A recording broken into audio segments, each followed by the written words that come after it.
Thank you so much for joining this discussion and panel today. It's very intimate, so please raise your hand whenever you have questions, or you can also put them, of course, into the chat. That's no problem. But we get together here today to discuss how generative AI can model or can help in the maritime operations, especially for voyage distances, for example, or for in general voyage revenue in the maritime operations. I'm Stefan Marx. I'm the founder of the Nordish. We are a consultancy for the maritime business over here in the West Coast. We are connecting the California Tech Hub or the US Tech Hub in general with the maritime business and logistics industry. We are helping startups and with product market fit, finding the right partnerships in that more complex industry. But we are also helping corporates with getting in touch with technology, finding the right solutions for their pain points. And today we are joined by Jordan Taylor from Project Harrison. Jordan, please introduce yourself. Yeah, hi, my name's Jordan Taylor, ex-seafarer, merchant mariner. I've been coding for about 40 years. I, in 2024, obtained a Fulbright specialist grant for peer-reviewed work in software engineering and artificial intelligence. So I've been working in the informatics community for about 15 to 20 years in various startups and organizations, and as a junior engineer. Go ahead. Thank you. Yeah, again, we have now like a 20-25 minutes talk about generative AI. Jordan has prepared some slides for that. Again, if you have questions, please feel free to raise your hand. We also see this like an informal meeting. You can just, it's also great to have a dialogue with you. So if you have some ideas or questions, please raise your hand and ask. Otherwise, you're also welcome, of course, to put your questions into the chat in case you don't want or you cannot speak out loud. I will read them out loud then, the questions from the chat. And afterwards, after the presentation, we still have a little bit of time for a Q&A. But yeah, let's dive in. I mean, if there are no other questions, then Jordan, please start. Yeah, thanks, Stefan. I appreciate it. So thank you all for coming to this. Yeah, this is informal, so anyone can interrupt or ask questions or whatever you want. This talk is going to be about generative AI in the maritime space, and specifically for the commercial side. I just want to make that clear on the outset. The agenda here, I'll talk about what exactly the problem statement is, a little background literature on agents and evaluation and benchmarking in generative AI. And then I'm going to give a couple examples. So these are going to be specific examples after the commercial maritime industry. And I'm going to do a little workflow exercise with generative AI to get accuracy, repeatability, low cost when using these agents, that sort of thing, and get us the sort of output that we expect in the maritime industry, which is generally, you know, high risk artificial intelligence in many cases. So we have to be accurate. Okay. Pretty easy problem statement here. How can we improve the accuracy of generative AI within the context of commercial shipping? So the presumption is here everyone's used language models, used the user interface like ChatGPT or something like that. And when you query a language model, you may get different outputs based on your query. Sometimes they're good, sometimes they're not so good. In the maritime space, typically, they're not great. I think people kind of play around with GPT or Gemini and these sorts of things. When you're asking broad questions about the maritime industry, fine. When you're asking technical questions, it sort of falls apart. So then the question is it useful to use these models? And I posit that it is. So a little background literature here. So people who are looking into this like line of attack with generative AI, I'm just going to cite a couple big papers here. So one is the Massive Multitask Language Understanding, MMLU. This was used early on in language models to evaluate and benchmark models in terms of like, can they actually answer questions? Can they be conversational? Are they, you know, have like artificial intelligence-like or human-like? So, and then there's a million after this that have been published. Part of the problem with this is that generally models get trained on the MMLU, so the original data set isn't very good. So they're constantly developing new Q&As to ask these models and evaluate them. So good starting point, MMLU. And then the second thing is agents. So there's a lot of words that have been thrown around with generative AI in the past couple of years. Reasoning and acting or REACT methodology was the first sort of thing where you could have a language model reason out a problem using tooling to create a more accurate output. And I'm going to talk about this in a little bit. So this was Yao at Princeton University published a paper. I think he wrote it in 2022. It was published in 2023 on how to use these sort of agentic workflows, which we hear about a lot now.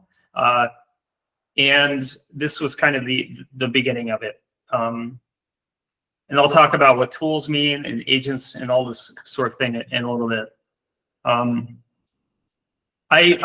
don't mean to talk, I hate talking about myself, but I did publish one of the really early on kind of agentic sort of thing at the IAMU in 2024. I wrote the paper in 2023 after reading Yao's paper, and I thought I immediately saw a use case for this. And my first effort was using language models to assess piracy risk on the high seas. Okay. And I parlayed that into actual software. So now we're at Project Harrison, where I currently work. We're creating an informatics reasoning agent, and we're a nonprofit, by the way. We're not a commercial entity. We're using generative AI to produce sort of conversational chat with routing software. I'll talk about that more as well as we go on. Okay. So to start this out, I just want to use a super simple example I think everyone can understand. It's maritime distance. Very basic concept. So there's there's like positions. You know, if you think about Ptolemy way back, you know, thousands of years ago, you made a chart. You can measure the distance, get the position, all that. So very basic maritime concept. If you were to ask GPT today, if a distance from point A to point B, you'll get varying levels of output. So in this case, we're going from Algeria to Albania, one route, and here's the route itself. And we see here that it gives 950 to 1,000 nautical miles. I guess that's okay. You know, it's not great. It's okay. But if you run, say, 100 examples of this, so if you take 100 random ports, origin ports, and 100 random destination ports, and you apply those 100 to Gemini, and you compare it to US publication 151, which is distance between ports. This is like grounded truth. You'll get this sort of result. So this is the mean deviation of the answer to what it's supposed to be based on the output. So this is not great. So some of the outliers are quite bad. If you look at the 0 on the bottom there, these are when Gemini can't actually come up with the distance, that sort of thing. So the question is, how can we corral this so that we can get better, more accurate output when we're putting in these queries? So the way to do this is to introduce data into the workflow as you're querying it. Have it understand that you're asking a port-to-port distance, access the tables that already exist. I gave a couple more examples up here, BP distance tables and Admiralty distance tables. So have the platform have access to this information, package it up into a JSON, JavaScript object notation file, and then send that in with the query. And if you do that, you'll get a more accurate query. You can see here, if you take the dump and then you get the output, it's going to give 1,990 1,096 nautical miles, which is correct. Okay. This is not mind-blowing. You're like, I'm pasting in the JSON with the query that actually says the port-to-port distance. All right, this is not mind-blowing, but as we get along, I'll discuss more of what this is like tooling and what tooling can do further on down the line, especially when you introduce multiple tools. Yeah, obviously output now is quite good. All right.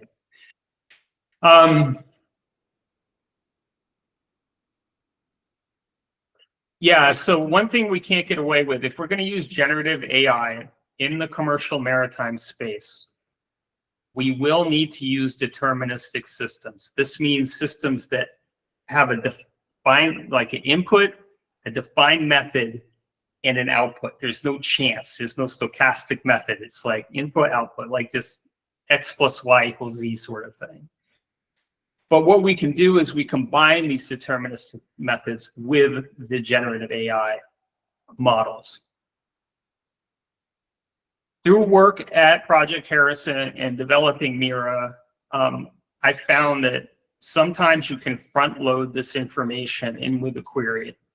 And we're calling this Voyage Context Protocol. So this is basically position, its routes, its weather information, different sorts of variables that you can put in with the user query to get a better output. The Maritime Cognitive Architecture is how to work this in with different agentic tools. And I'll get to this, I'll be more explicit about this in a little bit, is how to work these data packets in with tooling. Okay. And then the next question is, why even use it then? Like, okay, you've got all these deterministic systems. Okay, what's the problem then? Why are we using generative AI? If we go back to Yao's paper, he's suggesting that generative AI can reason. So this means if you give it a bunch of tools, like you give it distance, you might give it bunker, you might give it freight rates, you might give it different things. Can the generative AI take all these tools and combine them in a way to create a unique outcome that maybe an operator, operations manager, technical manager may have not thought of? That's why we're doing this. So it's the reasoning component that makes these things, in my opinion, quite powerful. And yeah, the new sexy word for this is decision support systems. I've seen that thrown around quite a bit lately. So here's an example using our Mira platform where I just got the distance, and then we put in bunker consumption, 80 metric tons a day, and it does the calc. So we front loaded with the distance. This is not, there's nothing crazy going on here. Ask the thing, like I go from a route from Algeria to whatever, Albania. It gets the distance using grounded truth. And then in the query, I send that with a data packet to Gemini, and they say, okay, based on 80 metric tons consumption per day, like what's the total consumption? And it'll figure it out every time. And you can go further. If you have like, if you get chat memory in there, you could say, well, what if I slow down to 12 knots? It works. It'll give you the revised consumption. Again, this is not anything mind-blowing. It's just like giving it distance in with the query, and then it's able to kind of figure the rest out. Okay. And for anyone here who wants to get into this space and create tools, which are called model context protocols right now, it is the Wild West right now. It's completely open.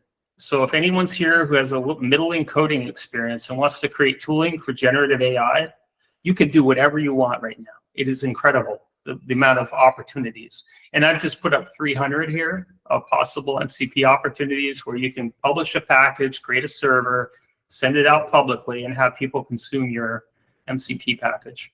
Okay, sorry, I'm gonna have to rush a little bit, wasting time here, but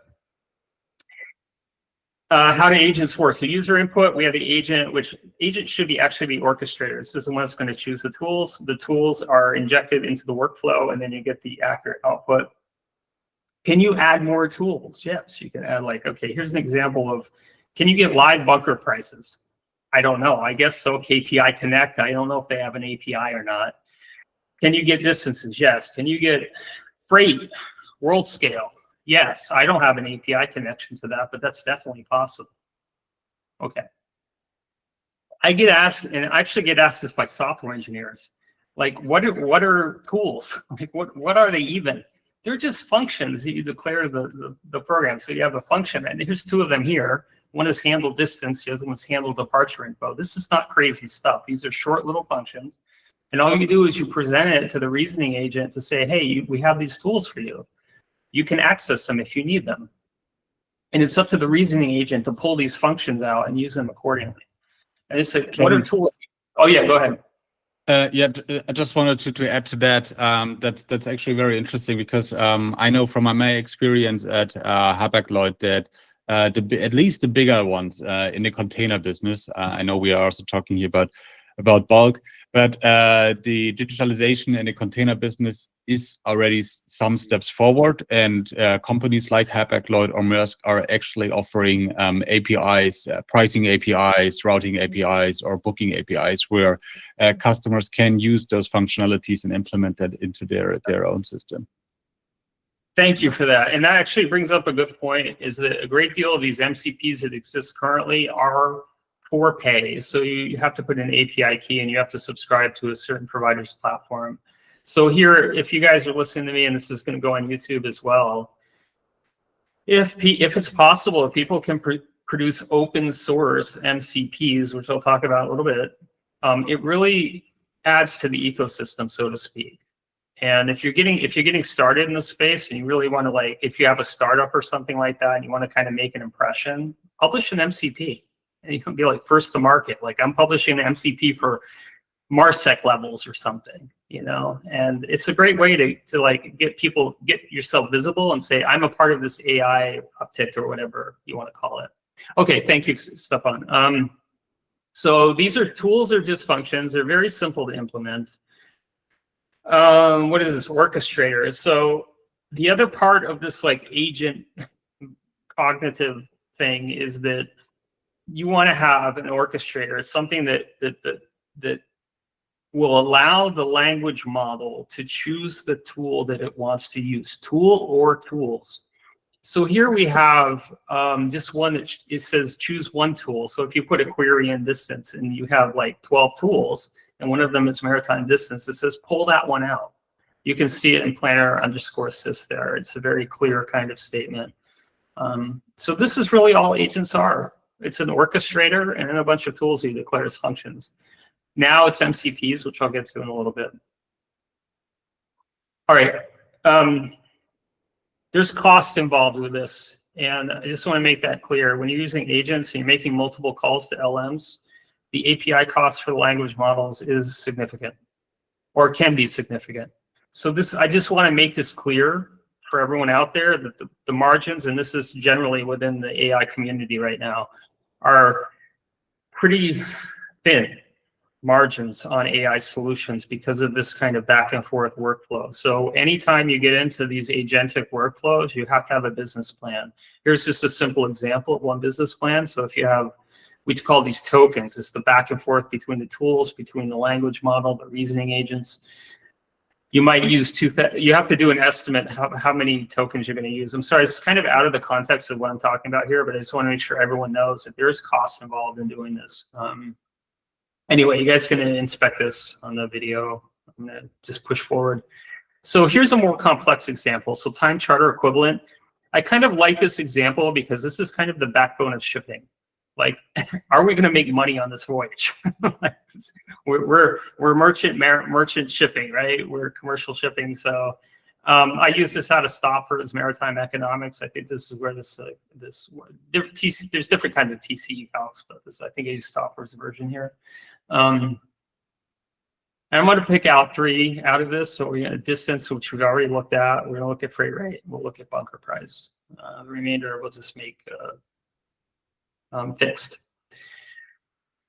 So going back to the original example of tooling, if we look at this, what I did here was I offered to the model a fixed bunker price and fixed freight rate. The distance was taken from cRoutes.py. So it's a little convoluted here, but hanging with me. So Mira uses graph theory to do routing. This is cRoutes.py. It's on GitHub. And then we're comparing this also to pub 151. So if we take all these variables and all these fixed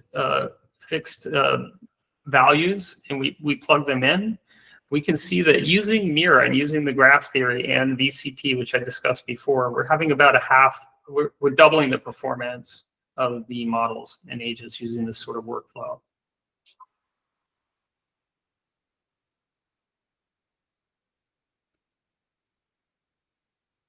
So what I'm talking a lot about tooling, right? I'm talking about agents. I'm talking about tooling. Toolings are functions. So what am I saying with model context? What does that even mean? Model context protocol is just a way of presenting a tool to the community, to the AI community. It was developed by Anthropic. And it's just a way to publish a tool publicly that you can import into any sort of like Claude, or if you have another sort of user interface using a thing, you can just import it in, and then you can start using that tool yourself. So you don't have to actually code it. You don't have to do all the messy stuff. You just import it in, and you have the tool accessible. So MCPs also, which is quite exciting to me, you think of MCPs, people might say, well, they're just application program interfaces. They are not. They can be databases. They can call and receive. They can do really sexy stuff. Like there was a great example recently, it was in April of this year, when somebody was using Claude and he ordered tiki masala from like an Indian restaurant just by like chatting. He was like, order me some tiki masala. And he had all the tools loaded up. And it went to DoorDash. It did all the things. It found like the best restaurant for chicken tiki masala. It ordered it through DoorDash. And next thing was, after you put the user thing, 20 minutes later, the guy shows up at the store. So MCPs are quite powerful. And I think they have quite a big application. We're talking about shore operations and shipboard operations to be able to communicate between the two. There's a future here, in my opinion. Okay. And then we did Project Harrison. We did publish an MCP. We feel that it might be the first open source commercial MCP out there, but we're not sure. But we think it might be. So first to market. All right, the TCE thing. What Voyage Context Protocol, which we came up with just through working Mira, is that we can front load stuff. So in this case, when we do a TCE calc, which I'm leading up to here, is that we found we can front load distance. So somebody puts in like we're going from Rotterdam to Singapore or something like that. We can load up the distance before the user even queries. And when the user queries, we put in that JSON packet into the query. Can you do that with tooling? Can you do it with freight? Sure, I think. You can do whatever you want. You can put weather data, all these sorts of things, so that when you go out to Gemini 2.5 or now 3.0, or whatever model you're using, it's loaded up with the correct pertinent data and used to create the repeatable and accurate output.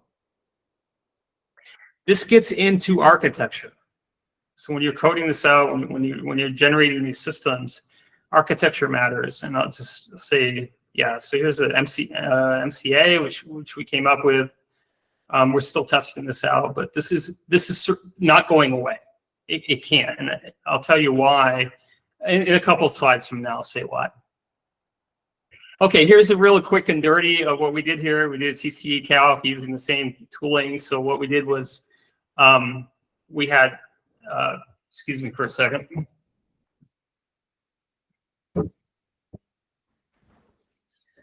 So we had,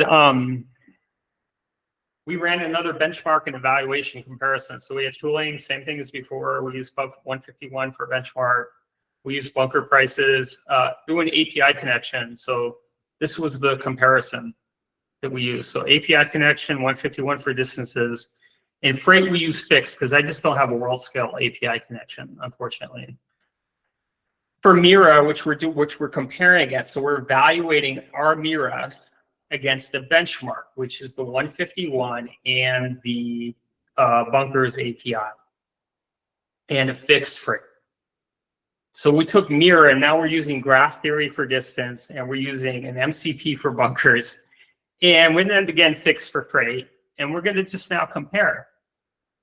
So here's the comparison. So we're seeing that with using, and I'm not promoting Mira here. I'm just saying that when you're employing like these tools with generative AI, you have to be able to like focus the output, because everyone in the maritime space, if it screws up once, they're never going to use it again. So you have to make sure you have repeatable, accurate outputs. And I'm just saying this is how you benchmark and measure these outputs, so you can prove to, I don't know, Frontline or Stoll or whoever, like, okay, we tested this and we know if we do this over a period, over 100 iterations, that we're going to get this particular output, and then they're going to buy into your concept and be able to, go forward with it. So it did okay. Mira didn't do great. It was about 2 times more accurate than just setting it out to Gemini. And there were a lot of outliers from Gemini, so ones where Gemini couldn't come up with output. Okay, so what's even the point of this like VCP MCP thing? Who cares? Okay, well, we got 2 times accuracy out of this. Using VCP, because we're using deterministic systems to front load this. It doesn't cost anything. It's free. So we're reducing the runtime to the LLMs when we're using agentic reasoning workflows. It's super important. So it's gonna reduce cost of using these agents, and then also reduce latency, because the agents or the orchestrator will have to do less work.